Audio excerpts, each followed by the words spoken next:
श्री गोपाळ कृष्ण भगवान की जय. लीला नंबर 132. चंद्रदेवाला खिरीचे जेवण. चंद्रदेव हे ठाणाला शिकत होते. वार लावून जेवत, पण एका वारी त्यांना जेवण नसे. त्या दिवशी त्यांना वार नाही. त्या दिवशी ते सर्वज्ञांच्या दर्शनाला येत असत. त्या दिवशी सर्वज्ञ त्यांना जेवायला लावत. एके दिवशी ते सर्वज्ञांच्या दर्शनाला आले. सर्वज्ञांचे दर्शन झाले. सर्वज्ञ म्हणाले, चंद्रय्या, आज तुम्ही खिरीचे जेवण कराल हो? जी. सर्वज्ञ म्हणाले, तर जा स्नान करा.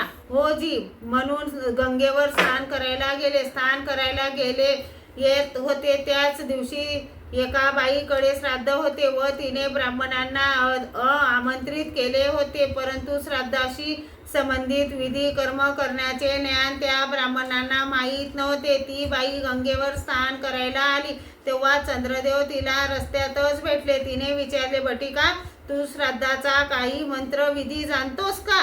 हो बाई, हे का तर चल आमच्या घरी. चंद्रदेव गेले. मंत्र म्हटले, विधी केला. मग त्यांना खीर तूप जीव घातले. मग येऊन सर्व हकीकत सर्वज्ञान पुढे सांगितली. श्री गोपाळ कृष्ण भगवान की जय.